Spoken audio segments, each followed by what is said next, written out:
Thank you so much, Crystal. Thank you. Thank you, thank you, thank you. And thanks to Keith. Let's hear it for Keith in the sound booth back there. He is the sound and light guru. Without him, I'm here in the dark talking to myself. So thank you, Keith. Thanks to all of you for making time to be here this afternoon, and thank you to all the people who are watching online. Today is the day that this is recorded live, and then people get to watch it this weekend. So all of you who are not able to be here in person, thank you for being here virtually. So welcome, welcome to all of you. Jonesboro is a special place, some would say a sacred place, to people who love stories, love to tell them, love to listen to them. It is certainly a special place to me. And being here in August, as I walk up and down Main Street, or stand here in this beautiful storytelling center, or walk past the parking lots and the big open fields that will spring to life with huge white tents and thousands of people for the October Festival, I can feel the presence of so many story-loving spirits all around, listeners and tellers both. And so for me, every time I get to come to Jonesboro, it feels like a pilgrimage to a sacred place. And that's what I have for you this afternoon, 2 stories about pilgrimages to sacred places, at least places that are sacred to me. The first story starts several years ago when I was invited to be one of the storytellers at the Azalea Storytelling Festival in LaGrange, Georgia. Have any of you ever been to that place? It's the first weekend in March. It's a beautiful time to be in LaGrange, Georgia. And that particular year, I told the story about being a Pennsylvania Yankee moving to Alabama, trying desperately to learn how to make real Southern cornbread. That's another story. And in that story, I talk about how I grew up in Reading, Pennsylvania, this city that, like other mid-sized industrial northeastern cities, had evolved over the years into a kind of patchwork of ethnic neighborhoods. Greek, Irish, Italian, Polish, German. And the mothers of all the kids I knew all cooked ethnic food. If I was invited to Karen Antonelli's house for supper, there would be chicken cacciatore. At the Hammerschmidt's, it'd be sauerbraten. Monica Shannon's mom made incredible Irish stew.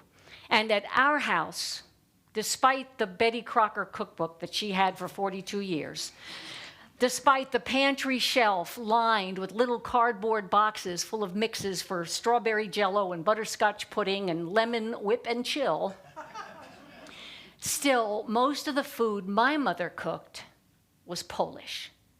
Stuffed cabbage rolls, garlicky sausage, slow-cooked sauerkraut, that is the food I grew up on. And so then, when right out of college I moved to Alabama, there were a lot of things I had to learn. I had to learn to say yes, ma'am. I had to learn the difference between y'all and all y'all. I had to learn to say that essential Alabama phrase, they had good field position, but they failed to execute. But mostly, I had to learn about really different food. Black-eyed peas, turnip greens, congealed salads, Mississippi mud cake, neon green pepper jelly quivering on top of a block of cream cheese with Ritz crackers, and cornbread. Oh, the cornbread.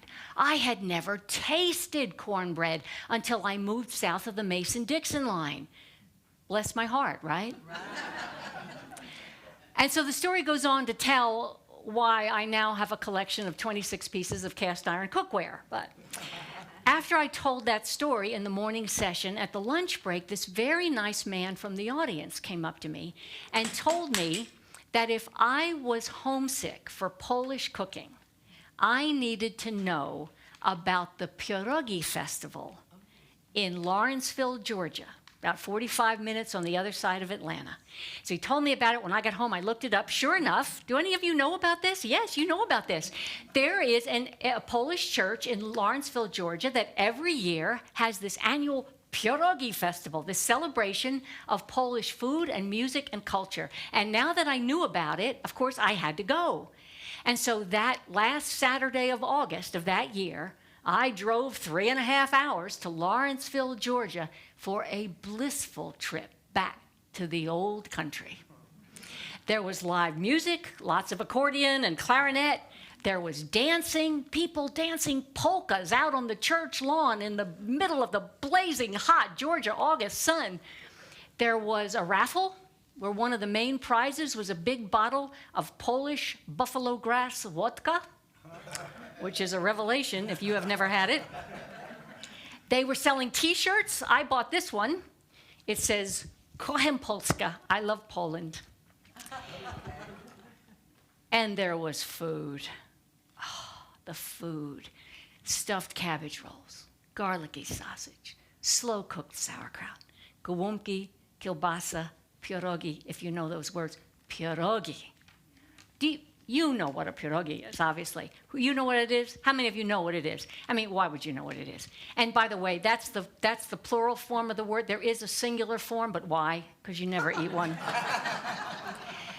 So for those who don't know, pierogi, it's like a Polish ravioli. It's a circle of plain dough, kind of like a pasta dough, folded over some kind of a filling. And the filling could be sweet. It could be blueberry compote or baked apples, but the ones my grandmother always made were savory. The filling would be mushrooms and sauerkraut, or farmer's cheese, which is kind of a very dry ricotta cheese, or maybe mashed potatoes. And if the idea of mashed potatoes wrapped up in dough seems a little hefty, just remember that Polish DNA comes with the chromosome that guarantees an almost limitless capacity for carbohydrates. So the dough gets folded over the filling, you crimp the edges with a fork. It kind of looks like a fried pie, but you don't fry it, no. It gets boiled like a dumpling, and then to finish it off, you saute it with onions and lots and lots and lots of butter. As another one of the T-shirts said, life is too short not to be Polish. Well, one plateful of those mushroom sauerkraut, two platefuls of the mushroom sauerkraut pierogi took me right back to my grandmother's kitchen.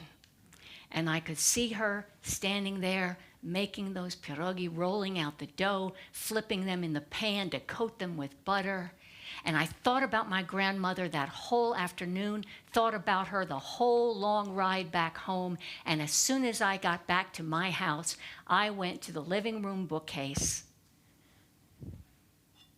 and got this little gardening spade. She had the prettiest gardens in the neighborhood. She was always famous for her green thumb. And this is the one souvenir of her that I have.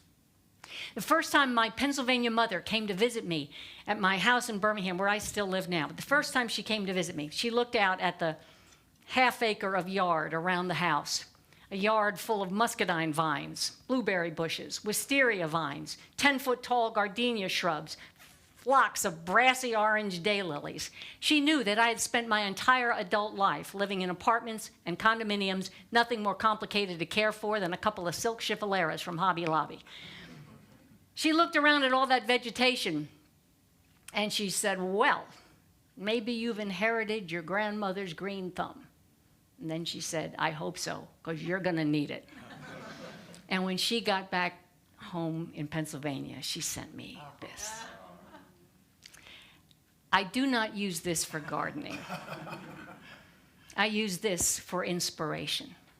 Because when I look at this, I can see my grandmother, not in her kitchen, but out in her garden, her silver white hair pulled into a bun at the back of her neck, checkered apron over her flowered house dress, bending over her roses, exhorting them to new heights of botanical beauty.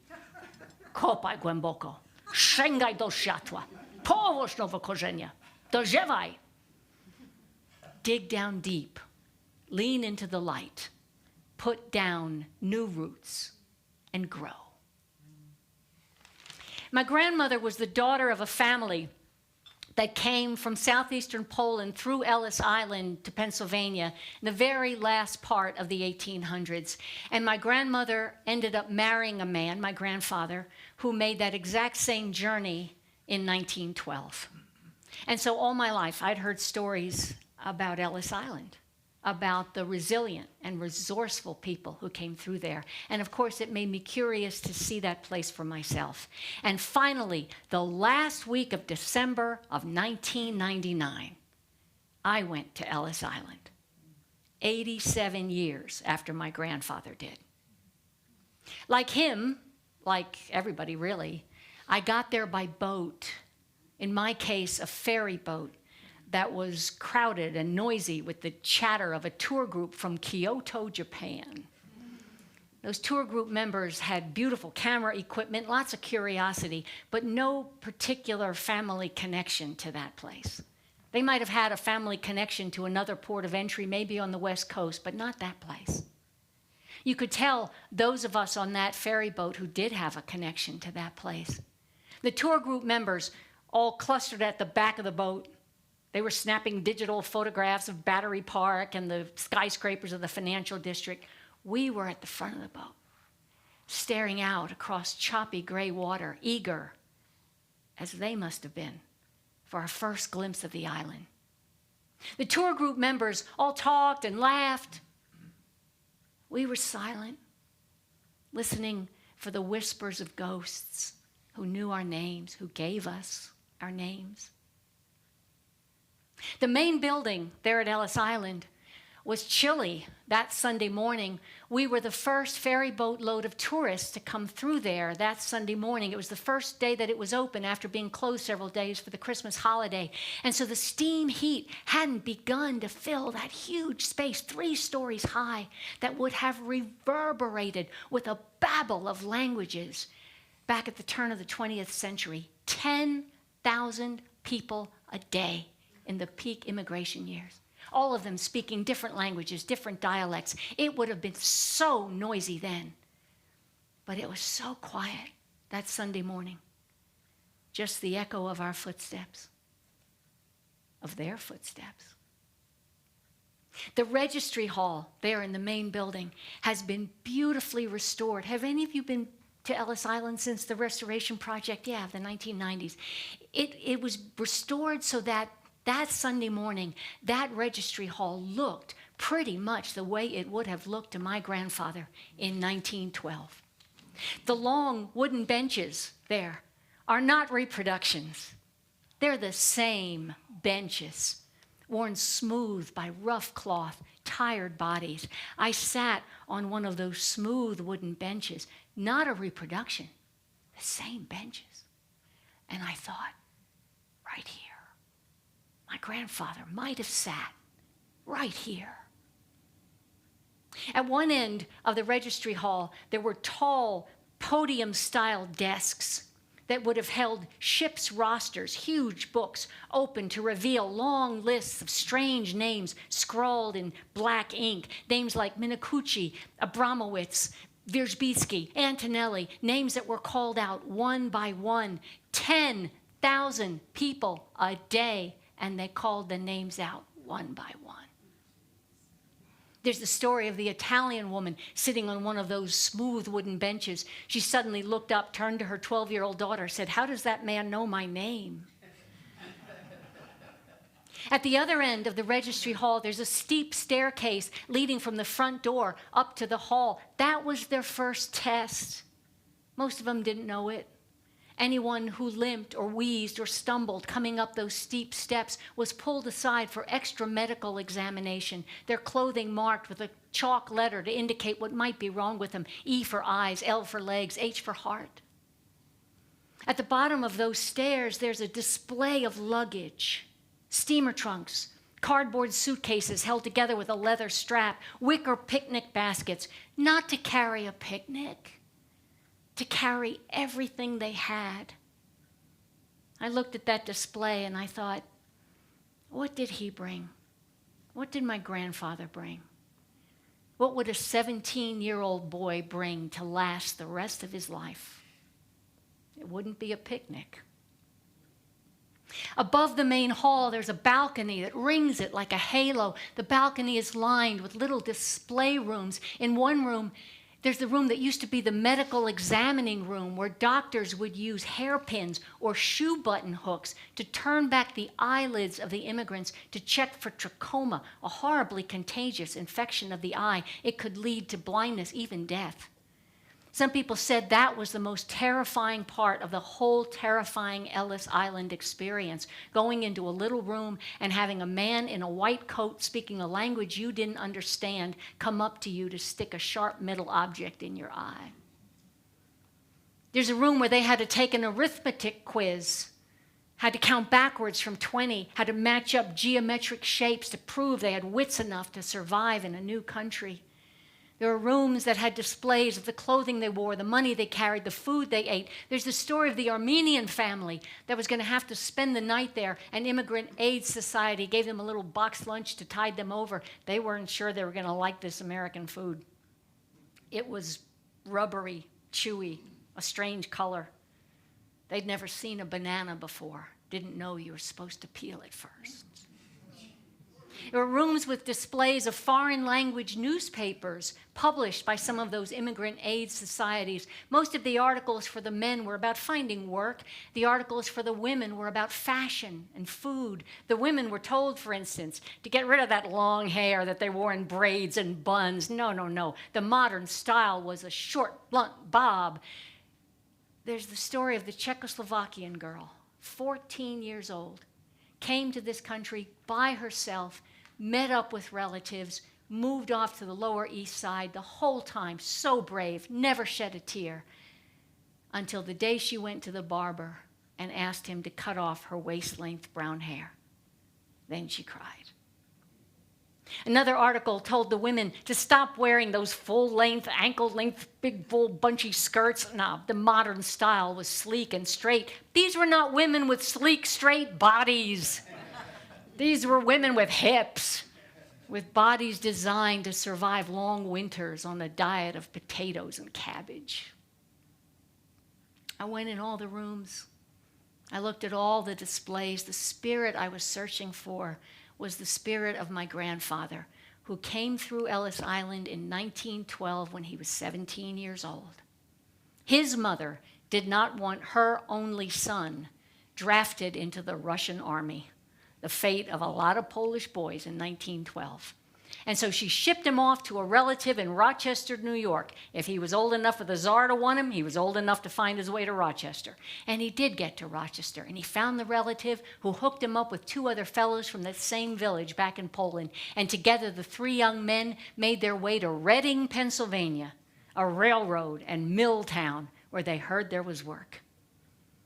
My grandfather found a job, made some friends, met my green-thumbed grandmother, started a family. He always meant to get back to Poland, but he never did. He lived to be 96 years old, and he never got back. My grandfather was a serious man who loved classical music and poetry, and so, of course, the woman he married was my green-thumbed grandmother, who loved to sing and dance and have a good time. Her name was Teofila. It's a beautiful old-fashioned name. It means daughter of God. You don't hear it anymore. But her friends called her Fila. Fila was sunny and fun. I have a picture of my grandmother as a young woman. She's outside at a kind of a park. She's there on a sunny day with three other of her young women friends. They're all wearing white dresses. Their round faces are smiling. Their long brown hair is pulled into braids and buns. They obviously did not read those articles. The four women in the photo are clustered around a wooden keg with a metal band at the top and a tap at the bottom that even in the grainy photograph I can see is dripping the same foamy brown liquid that is in the glass my grandmother is handing one of her friends. One of the women is polishing off her glass of dark beer. Another woman is using her glass to toast the unseen photographer, who is maybe my grandfather, or maybe Uncle Peter, maybe Uncle Johnny. The boys were at the outing too. There's another photo that shows the fellows jaunty in their straw hats and suspenders, lounging on the grass. I can tell you, not one of them looks the least bit thirsty. I like to think that sometime later that afternoon, somebody pulled out an accordion and somebody started singing the old songs.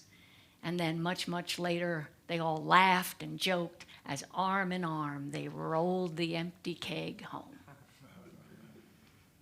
So they made it. They made it through the medical exam and the arithmetic quiz, and there was a picnic on the other side after all. Not every day, but every now and then, a sunny day to share with friends who remembered the words to the old songs. By 1923, my grandfather had been in this country 11 years. He was almost 30. He and Phila had married, started a family. They moved into a house that everybody called, it was the neighborhood that was, everybody called it the United Nations, because every house in that neighborhood was a different nationality. My mother remembered growing up in that neighborhood playing stickball there in the street, where the fire hydrant was first base, the stop sign was second base, Mrs. Konopolsky's lilac bush was third base, and if the ball happened to roll down the storm sewer, you'd grab the skinniest kid by the ankles and lower him down to get the ball. My grandfather worked at Redding Hardware, pouring hot liquid metal into molds to make locks and bolts. It was hot, dangerous work. And if you slipped and burned yourself, there was no sick leave, no medical insurance, no OSHA regulations. If you got hurt and didn't show up for work, you didn't get paid. So you were careful. To make a little extra money, my grandmother turned the front room of their house into a store. It would be kind of like a convenience store today. It was open 7 days a week from 5 in the morning to 9 at night. A little bell above the front door let my grandmother know if somebody came into the store while she was back in the house. The store sold candy, canned goods, coffee, and not milk. The dairy still delivered that door to door. And not even eggs so much. Even there in town, most people kept their own chickens.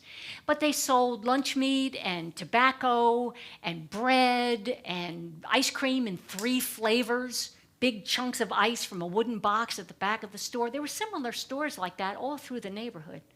In fact, there were 4 stores like that in a 5-block square. But people liked the cheerful Phila, and the store did a good business. Phila would let people buy on credit. She kept groceries on a lot of tables in 32 and 33. She would tuck an extra cookie into the sack. She could slice the lunch meat extra thin. It made half a pound of boiled ham seem like more. And on Friday afternoons, when the men came home from work with their envelopes stuffed with cash, oh, they didn't get paid by check, they got paid in cash. And the women would come in to pay down on their bills. Grandmother would give them a grab bag of candy, 10 pieces of penny candy from all the different containers. And it was good candy because grandmother liked candy and she got the good stuff. Bone Eagle brand. My mother remembered the Bone Eagle brand salesman. She told me he had a nice case. It was like a suitcase, and he'd put it down on the table and open it, and there were little shelves inside displaying all the candy. And if you were a kid in the store, when the Bone Eagle man came, he gave you samples. Penny candy sparkled in glass containers on top of the counter. Kids would come in and say, "How much can I get for a penny?" 2 for a penny, 3 for a penny. That was the best. Mary Jane's, Red Hot Dollars, Oh Boy chewing gum. That was only 1 for a penny, but it was a long stick. It seemed like a lot. That's what the kids bought with their sticky brown pennies. But the grown-ups, the women, bought lady fingers. Rich chocolate wrapped in silver paper, 4 cents a piece. The store was fragrant with wonderful smells, mustards and pickles and fresh coffee, fresh bread. Everything was fresh. Nothing stayed around too long, not even the canned goods that had to be reached down from a high shelf with a long pole with a gripping hand at one end. And you didn't stop and put on a little plastic glove every time you touched something. Your hand went in the pickle barrel, the potato bin, the cookie jar. It was part of the flavor. Stewed prunes, fresh sauerkraut, castor oil every spring kept your system in good working order. You were tough. You weren't afraid of a little dirt. The store also did a good business in something called the numbers. It was a lottery. It was illegal. Everybody knew about it. Everybody did it. You could play the numbers 6 days a week. The policeman turned a blind eye, but God might not, so not on Sundays. But Monday through Saturday, you could pay a nickel, pick 3 numbers, and if your numbers came up, you could win as much as $7. A lot of money in 1933. My mother remembered that in 1933, she was 12 years old. She was good in math, had nice handwriting, and so she was in charge of keeping up with the numbers for the store. Right after school, she'd run to the store, get the big wooden cigar box where all day long my grandmother had put the nickels and dimes and scraps of paper showing who paid what and what numbers they picked. And then my mother would sit down and list it all in neat rows on a long piece of paper. And at 4 o'clock, Big Joe came in to collect the money and tally up the slips. When I asked my mother about Big Joe, she said he was scary. He was 6 feet tall, she said, and he had a glass eye so that one eye bulged out one way and one eye bulged out the other way. You never knew where he was looking. And every afternoon, Big Joe and the little 12-year-old girl would bend their heads over the wooden cigar box and the long list to be sure everything added up. My mother said she doesn't know why he bothered to check. No one would ever dream of trying to cheat Big Joe, certainly not her. But she also remembered that even though she was terrified of Big Joe, the store did a good business for Big Joe. And Big Joe took care of his own, and they never had any trouble. In fact, they were only ever robbed one time. It was a February afternoon late. A little boy came into the shop, maybe 8, 9 years old, shabbily dressed. My grandmother was cleaning the meat slicer. My mother was working, waiting on another customer. When they looked up again, the boy was gone. And so were 5 donuts from the tray on the counter left over from that morning's delivery.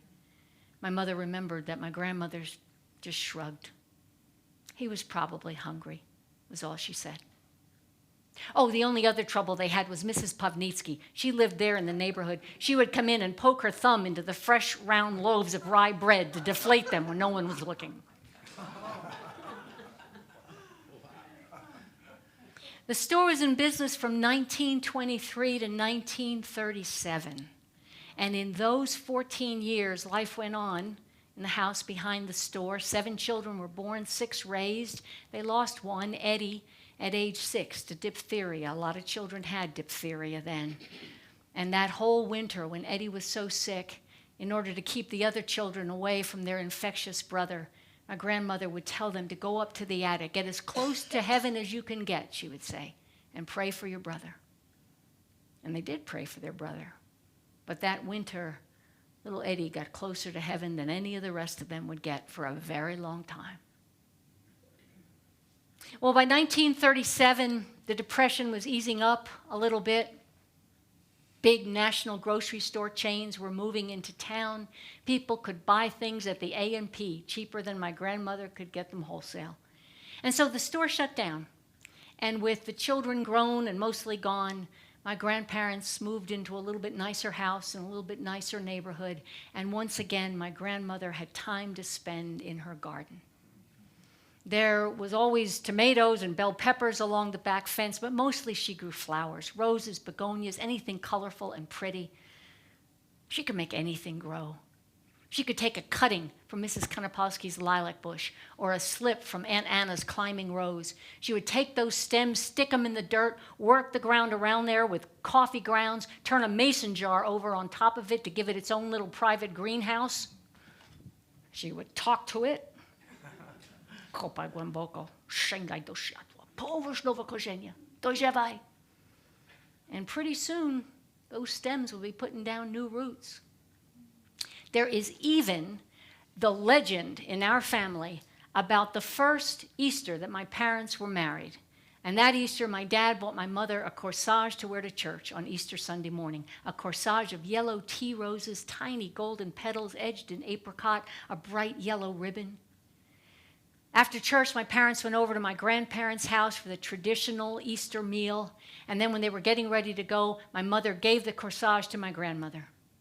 And the next day, my grandmother planted it. She tore off the yellow ribbons, stuck those stems in the dirt, topped it with its little glass Easter bonnet, talked to it. And by the end of that summer, and for summers ever after, there were little yellow roses growing in my grandmother's garden. My mother always said it's just that grandmother had a green thumb, but I think it was something else. I think my grandmother just understood something about being transplanted, about being picked up, uprooted, and stuck down in some strange new place where you were going to have to figure out how to grow in a whole new way. We all get transplanted at some point in our lives. Sometimes it's voluntary. We move to a new city, a new house, a new job. We follow our heart or our hope or an idea of something better and new. Sometimes it's not so voluntary. Hurricanes, tornadoes, pandemics, job demands, family responsibilities. They pick us up and move us someplace we never thought we would go. Sometimes it's not even geographic. Physically, we're exactly where we've always been, but somehow something has changed, and we're not sure we know where we are or how things work or even if we speak the same language as everybody else. And I don't know what you do when that happens to you, but when that happens to me, and it does, all I know to do is go over to that bookshelf in the living room and pick up this and think about the words that my grandmother used to encourage her roses, her children, her neighbors, her friends, the words she would say to you or me or anybody who feels uprooted, transplanted. Kopaj głęboko, sięgaj do światła, połóż nowe korzenie, dojrzewaj. Dig down deep, lean into the light, put down new roots, and grow.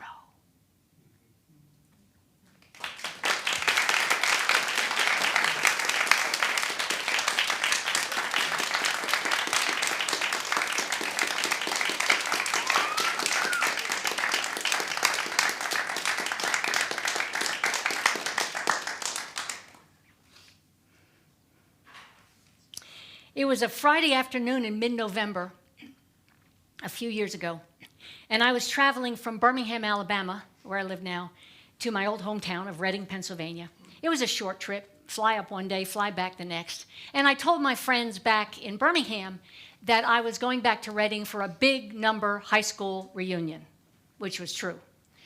But there were two other reasons why I was making the trip, two bigger reasons, two more important reasons why I was making the trip. And so I got up there late Friday afternoon, went to the reunion. That is another story. And then the next morning, Saturday morning, before heading back to the airport, I set out on the first of the two other things I came there to do.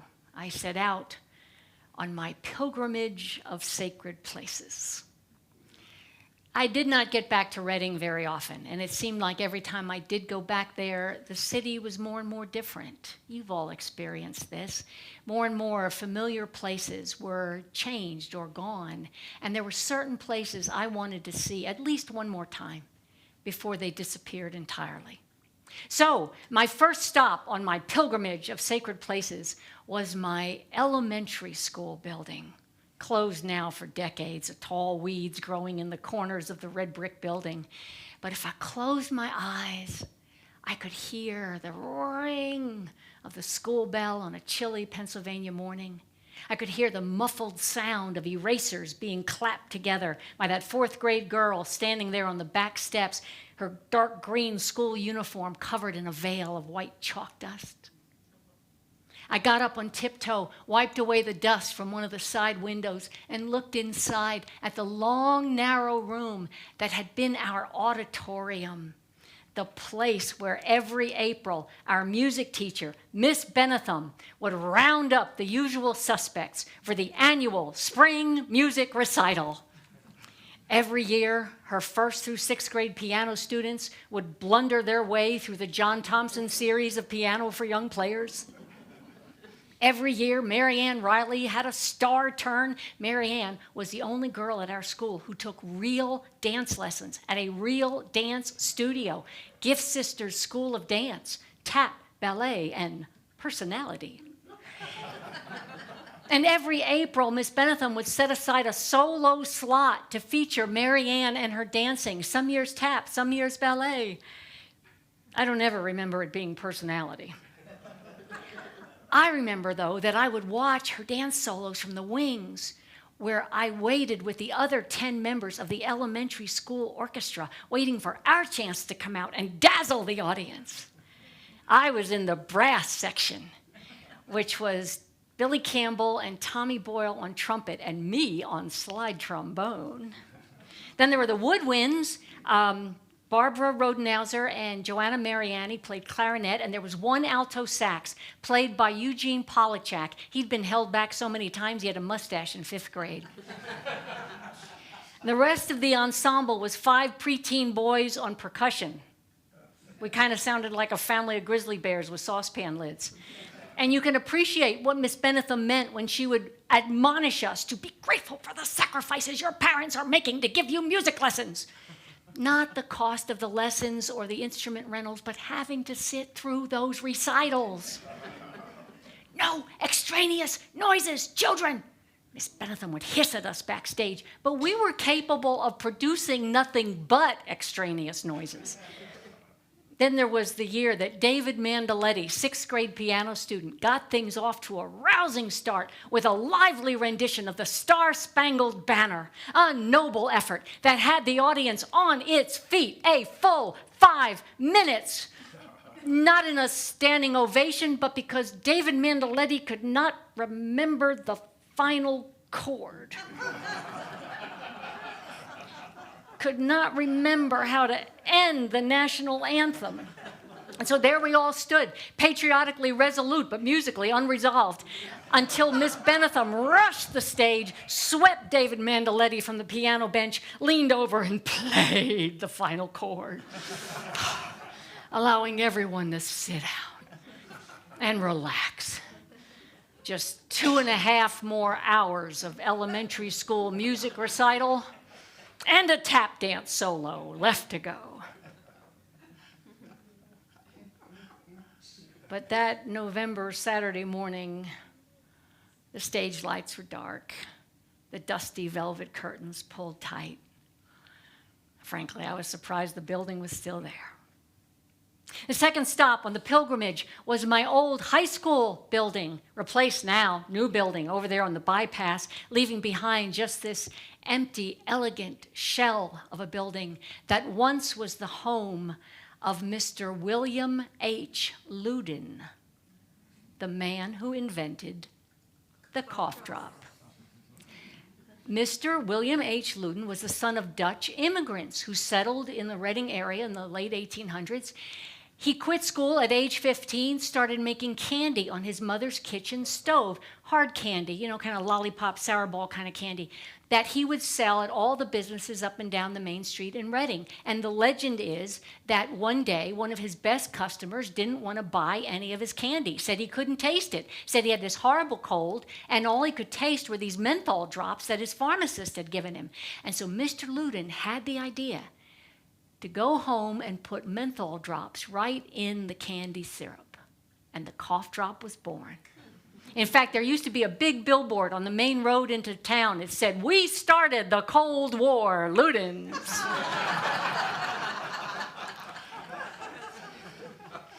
Mr. Loudon died at age 90, a multimillionaire with a fortune he had accumulated 1 box of cough drops, 1 Fifth Avenue bar at a time.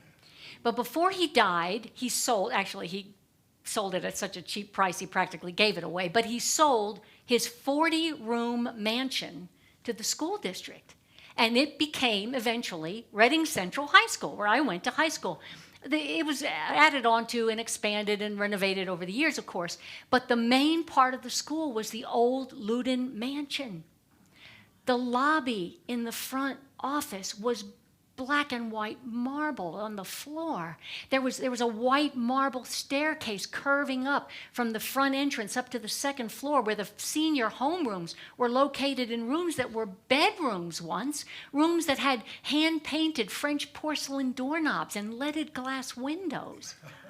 Our school library was his library. Mahogany paneling, hardwood floors, French doors opening onto a balcony overlooking what once was a rose garden.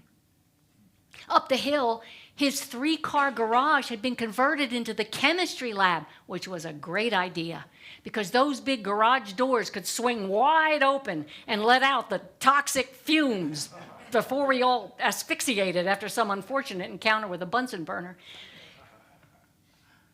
But that November Saturday morning, there were no pops and fizzes from the chem lab, no penny loafers tapping up and down marble stairs. It was just an elegant, empty building, too expensive to maintain, too beautiful to tear down. I drove past the now closed farmer's market, where we would go on a Saturday morning to buy hoop cheese and shoe-fly pie from the shy young woman with the rosy cheeks and the little white Mennonite cap. I drove past Mrs. Knowles' house, where I took piano lessons for 7 years, then over to the old neighborhood, parked the car right next to 11th and Pike Playground, the huge park across the street from the house where I grew up. 11th and Pike had a softball field and tennis courts and a playground area with a merry-go-round and seesaws and a metal jungle gym where little kids could climb and swing and hang upside down right over a thick concrete slab. They had all kinds of special activities for us kids all summer long there at the playground. On Thursday afternoons, the Bible story man would come. His little skinny guy in a white shirt, thick black-rimmed glasses. The grown-ups would round up us kids. We'd go sit on the picnic tables. Not at the picnic tables, on the picnic tables. Butts on the table, feet on the benches. And we'd watch the Bible story man set up his flannel board. An easel with a thick piece of cardboard covered in pale blue flannel. Sometimes when he was setting up, the Hershey's milk truck would arrive. The Hershey's man! It was a tan truck with dark chocolate brown lettering on the side that said Hershey's. The truck would slowly roll along the street that ran right through the middle of the playground. We'd run up to the Hershey's truck, hand over 4 pennies to get a half-pint wax-coated carton of chocolate milk. We'd go back, sit on the picnic tables. We'd sit there with our chocolate milk mustaches, watching the Bible story man manipulate his action figures. David and Goliath, Abraham and Isaac, Joseph and his brothers, cardboard cutouts backed with pale blue flannel so that they could stick to the flannel board and he could add and subtract Philistines as needed. When the story was finished, we would jump off the picnic table, take those half-pint, wax-coated, empty cartons, fold over the top flap, put the cartons down on the ground. You've done this, haven't you? Come on, you ready to do it with me? You at home, you can do this with us too. Ready? 1, 2, 3. Oh, done just right. Those cartons would explode in an artillery barrage. Pop, pop, pop, pop, pop, pop, pop. Appropriate punctuation for the violent Old Testament story we just heard. By that November Saturday morning, there were no exploding milk cartons, no kids screaming as they fell off the jungle gym. The softball field silent, nobody hollering, hum it in, hum it in, hum it in, cheering on the Mulberry Street Athletics or the Rising Sun All-Stars. I climbed up the bleachers, sat on the top left, there on the third base side. That's where Gary Schlopik always sat. Gary Schlopik.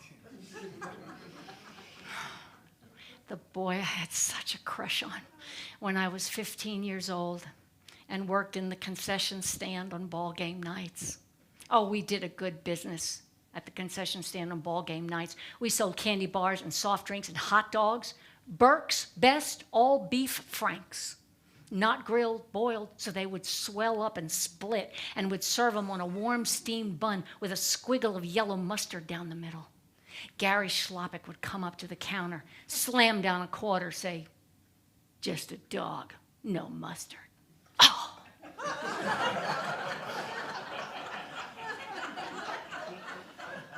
He was so gorgeous with that light brown hair and sparkly green eyes. And it's a really good thing that he didn't know I existed. Because if we had ever gotten together, if we had ever gotten married, right now, my name would be Dolores Hydock.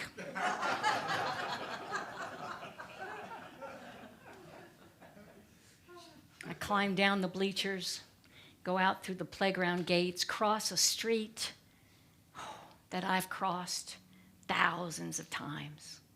The first building there at the end of the block was Joe's Grill at the corner, where my sisters and I would go to get penny candy and cherry cokes and Philadelphia cheesesteaks for supper on nights when Mother didn't feel like cooking.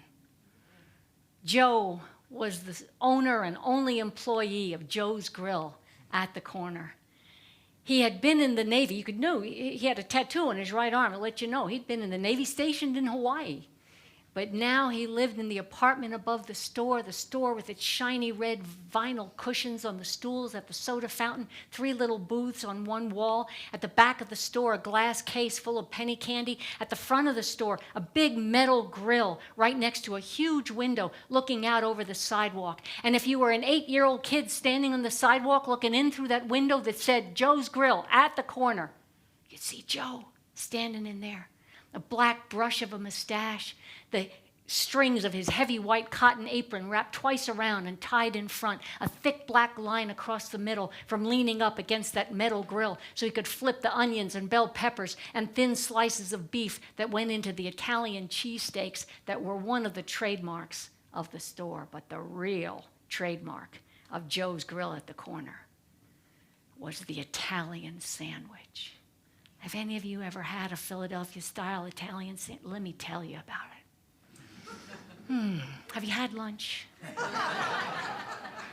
Long pillow of Italian bread splayed open, drizzled with olive oil, dusted with oregano, layered with thin slices of capicola, spiced ham, garlicky salami, provolone, paper-thin shreds of red onion and iceberg lettuce, little discs of tomato arranged across the top. He would rip off a sheet of white butcher block paper. Oh, that hula dancer tattooed on his right arm would twitch her skirt as he would rip it off that roll on the wall, put the paper down on the counter, angle that torpedo of a sandwich diagonally across it. Fold in the corners so neat and tight and square it could have passed Navy inspection. Strip of white paper tape to hold it together, it handed to you. Tightly wrapped, perfectly constructed, absolutely delicious. But that November Saturday morning, there was no aroma of grilled onions coming out through the front door. There was just a green and white for lease sign in the window. 6 houses down is our house, still there, still has a tree in front of it. The only tree in the block. That's how we would identify it for people who came to visit. It's the only tree on the block. The tree is still there. Well, a tree is still there, smaller tree, a much smaller tree. The house looks smaller too.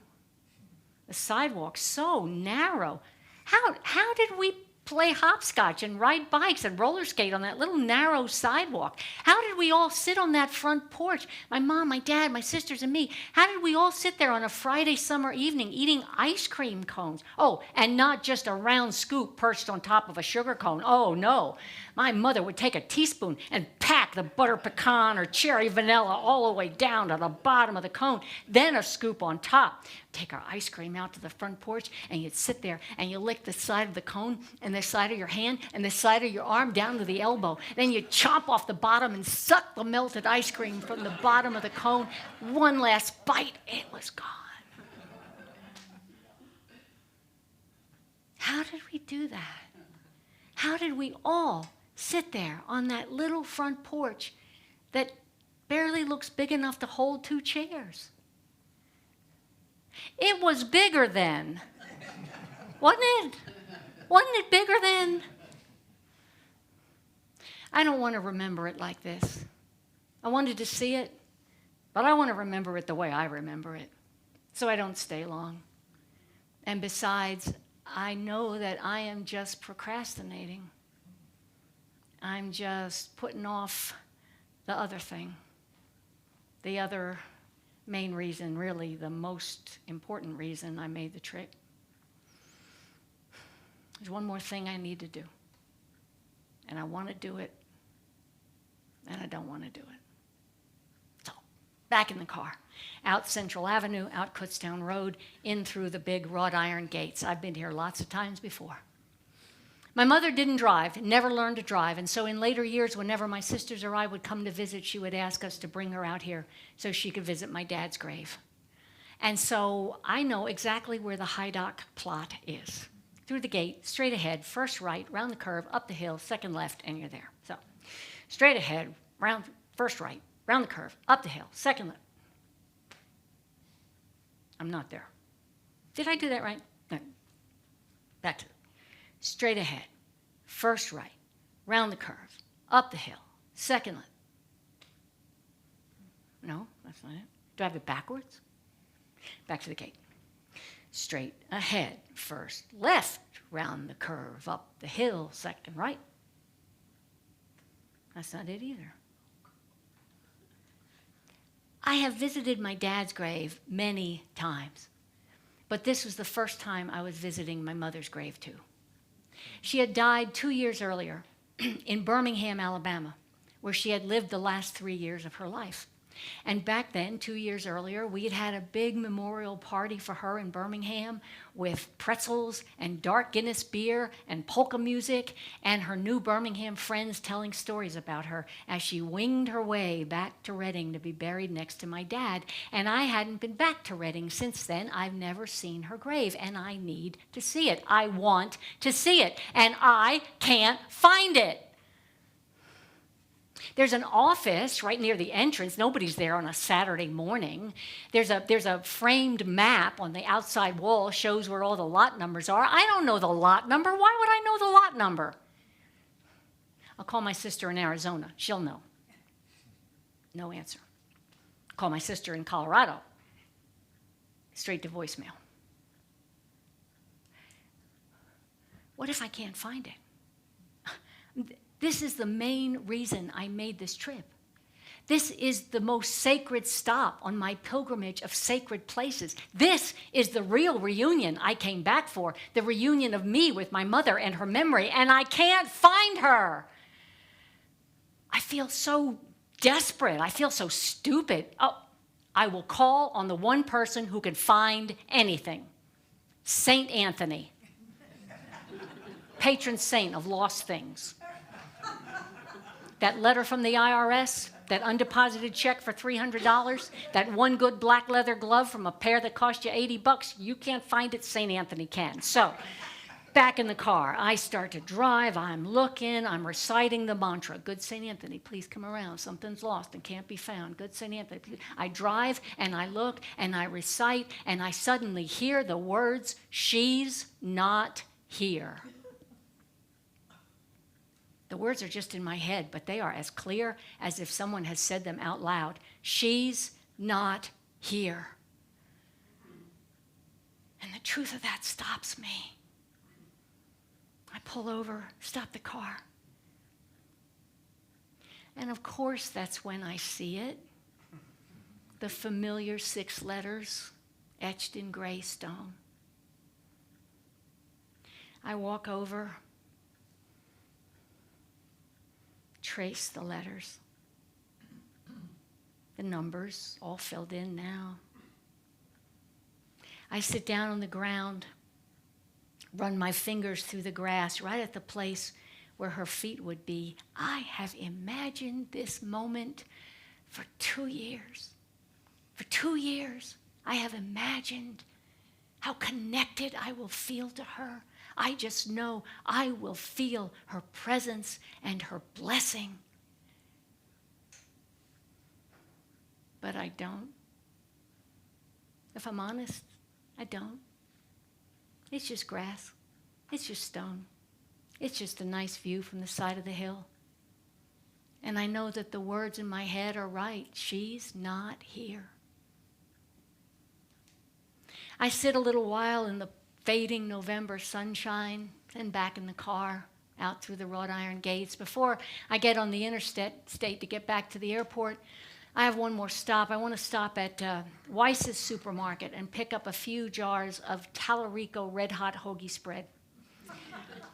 It's a spicy red pepper relish that's an essential ingredient in a Philadelphia cheesesteak, but my mother put it in everything she made. Soups, casseroles, scrambled eggs, tuna salad, everything except desserts. It makes everything taste better. Tallarico's Red Hot Hoagie Spread. You cannot buy it in Alabama. So I get to Weiss's supermarket. I head over for the aisle that's marked jams, jellies, relishes, condiments. And as I turn the corner and head down the aisle, there she is. There is my mother standing there as plain as day. She has her grocery list in her hand. She is comparing the price of peach preserves with the special over at the A&P. Of course, that's where she would be. And I realized she had been with me all day long. She had been standing there at the schoolyard in front of that red brick elementary school building, waiting to walk home with my second grade self. She was there at the farmer's market, joking with the shy young woman in the white Mennonite cap. She was there in the kitchen on a warm Friday summer evening, stuffing Rocky Road down to the very point of those sugar cones. And I know that when I get back to Birmingham, where she lived for 3 years, I'm going to find her there too. And I do. She is sniffing the fragrance of the waxy white gardenia blossoms from the shrub right next to my back door. She's sitting at the kitchen table, finishing her coffee and the crossword puzzle. She sneaks up on me when I walk in a room and catch a whiff of Chanel No. 5. She is not at all where I thought she would be. But she's not lost. She's not gone. And neither is my elementary school music teacher, or Mr. William H. Loudon, or Joe from the grill at the corner, or the Bible story man, or Gary Schloppick, or the huge front porch of my childhood home. They're not lost. They're not gone. They are right where you and I and all of us keep the people and places that are special, that are sacred to us. They are here, and they're here, and they are in our stories, whatever version of them we want to keep. And as long as we have those stories and tell those stories, then even without the help of good St. Anthony, through those stories, we will always know exactly how to find them.